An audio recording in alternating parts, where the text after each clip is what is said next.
সংসারে এনেছি, তোমরা মোবাইল গুলো সাইলেন্ট করে রাখো, কিছু করে রাখো। যে মানুষগুলোকে আমি সংসারে এনেছি স্ত্রী রূপে স্বামী রূপে, সে যদি ঘর সংসারই না করে, তাকে দিয়ে আমার কি লাভ? আমার গুরুদেব আমায় কেন, আমি গুরুমন্ত্র নিয়েছি, আমি কেন গুরুমন্ত্র নিয়েছি? ঈশ্বর দর্শনের জন্য, ভগবত প্রাপ্তির জন্য। আমি যে পরপারে যাব, এটা কি নিশ্চয়তা আছে? পরপার কে দেখেছে? আমি সাধারণ মুখ্য মানুষ, আমি বুঝি না, আমি পরপার জানি না, বৈকুণ্ঠ বুঝি না, গোলক বুঝি না। আমি শুধু এইটুকু বুঝি যে মৃত্যুর আগে আমার বৈকুণ্ঠ চাই, মৃত্যুর আগে আমি গোলক চাই, মৃত্যুর আগে আমার সব প্রাপ্তি চাই। তা আমি লেখাপড়া জানি না মানুষ, আমার জ্ঞান বুদ্ধি নেই, আমাকে এই জন্মে বুঝিয়ে দিতে হবে। আমি এখান থেকে প্রাপ্ত হতে চাই। এখন আমি তোমার কাছে এলাম, প্রভু গুরুদেব আপনার চরণ ধরে পড়েই বলি, আমায় মহাজনরা বলেছে গুরু নাকি ভগবান দর্শন করা, তা আমি আমাকে কবে করা? না এই জন্মে হবে, না পরের জন্মে হবে, নাকি আরো কয়েক জন্ম লাগবে, নাকি আরো কয়েক জন্ম লাগবে? আমি গুরুমুখী শুনে আশ্বস্ত হতে চাই।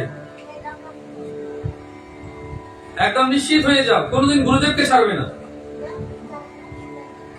কোনদিন গুরুদেবকে ছাড়বেন না। যে আমি স্পষ্টত ভাগবতের সামনে বলছি, যে গুরুদেব আমায় ঈশ্বর দর্শন করাবেন না, বস্তুত বলো, আমি খুব লেনদেন একদম পরিষ্কার বুঝি, যে গুরুদেব আমায় ঈশ্বর দর্শন করাবেন না, তাকে আমার কি প্রয়োজন? এখন আমাকে মারবে, মারো, কাটবে, কাটো, আমার কি করতে হবে সেটা তুমি নিশ্চয়ই করে বলো, আমি সেটা করবার জন্য রাজি, প্রাণ দেব।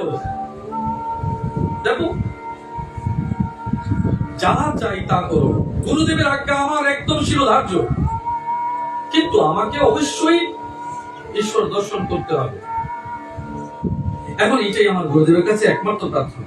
তোমাদের কি প্রার্থনা? মন্ত্র নিয়েছি এই কারণেই যে শুধু বৈষ্ণব সেবা প্রসাদ পাবে, না লোকের কাছে বলবার জন্য আমি বৈষ্ণব মন্ত্র নিয়েছি? কারণ যে তিলক এবং মালা তুমি দিয়েছো মৃত্যুর পর সমাধিতে, যখন তোমাকে নেওয়া হবে, আগুনে পুরো ছাই করবে কিংবা মাটি মিশে যাবে, ও দিয়ে তুমি কি করবে? প্রত্যেকটি মানুষের তিনটি শরীর আছে, স্থূল, সূক্ষ্ম এবং কারণ। তো স্থূল শরীর সাজিয়েছো, তিলক দিয়েছো, মালা দিয়েছো, সূক্ষ্ম শরীরে ওটাতে দিয়েছো, ওটাতে দাওনি, ওটাতে দিতে পারোনি। তাহলে এইটুকু নিশ্চিত করো যে মৃত্যুর পর আমার সূক্ষ্ম শরীর কিন্তু বৈকুণ্ঠে যাবে কিংবা গোলকে যাবে। যেই মাত্র ভগবানকে, তোমার গুরুদেবকে প্রণাম করেছো, পরিণাম স্বরূপ কি পেয়েছো? কি বলেছো প্রণাম করে? আমায় অর্থ দাও, বিত্ত দাও, সম্পদ দাও, সহায় দাও, রাজ্য দাও, রাজ্য। যে মানব জীবন পূর্ণ হতে হতে যেন আমার গোবিন্দ চরণ প্রাপ্ত হয়ে থাকে, তাই আমি আমার গুরুদেবের কাছে যাচনা করব। তার জন্য আমার যা করার প্রয়োজন আমি গুরু আজ্ঞা সেইরূপে পালন করব। গুরুদেব তোমায় বলেছে সংসার ছেড়ে দিতে, বলেনি তো? গুরুদেব তোমায় বলেছে কর্ম ছেড়ে দিতে, বলেনি তো? গুরুদেব তোমায় বলেছে স্বামী ছেড়ে দিতে, পুত্র ছেড়ে দিতে, বলেছে, বলেনি তো? তো কি বলেছে? তো বলেছে সর্বকর্ম সংসারিতে তেমন স্বরূপ করো যেমন তুমি পূর্ববৎ করতে, কিন্তু মনকে নিরবিচ্ছিন্ন ভাবে গোবিন্দ চরণে ন্যস্ত করে রাখো। মনকে নিরবিচ্ছিন্ন ভাবে গোবিন্দ চরণে ন্যস্ত করে রাখো, ওইটুকু তো শুধু বলেছে। এই কাজ করবার জন্য সময় নেই কার। তুমি কৃষি কাজ করো, অবশ্যই করো। বৃষ্টি দেবে, দেবের কাছে, সবার কাছে তুমি কি বলছো? বরুণ দেবের কাছে কি বলছো? বৃষ্টি যেন হয়, রৌদ্র যেন ঠিক হয়, মাটি যেন ঠিক ভাবে উর্বর হয়, আমি যেন ফসল ফলাতে পারি, আমার জীবন যেন চলে। এই পুরো জীবন হচ্ছে একটা তপস্যা, আমার তপস্যা যেন পরিপূর্ণ হয়। কিন্তু হে গোবিন্দ, আমি যেমন, তুমি আমাকে সেই সংসার পরিবার পরিজনের জন্য সেবার জন্য তুমি আমায় পাঠিয়েছো, কিন্তু আমার মনকে নিরবিচ্ছিন্ন ভাবে তোমার চরণে রেখেছো তোমার সেবা দেওয়ার জন্য। করেছো?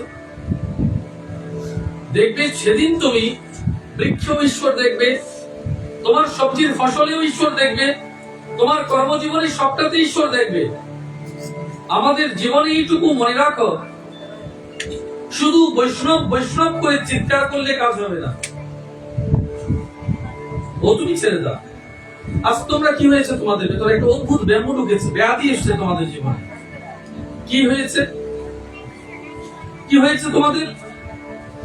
যে তোমরা কোন পরিবার থেকে এসছো, কোন সম্প্রদায় থেকে এসছো, কার সংখ্যা কত, কার গুণ কত, এই নিয়ে তোমরা সারাক্ষণ ব্যস্ত আছো। তার পুজো কতবার দিতে হবে, গোপালকে কতবার পুজো দেবে, রাধারানীকে কতবার দিতে হবে, গোবিন্দকে কতবার দেবে, কি রূপে দেবে, কিভাবে দেবে, এই নিয়ে সারাক্ষণ ব্যস্ত। কিন্তু তুমি একবারের জন্য তোমার গোবিন্দের প্রতি ভাব, রাধারানীর প্রতি ভাব, ও তোমার নেই। পরিবার যেখান থেকে হোক না কেন, সম্প্রদায় যেখান থেকে হোক না কেন, বর্ণ যেমনই হোক না কেন, আমার মূল টার্গেট হচ্ছে গোবিন্দকে প্রাপ্তি, আমার ভগবানকে প্রাপ্তি।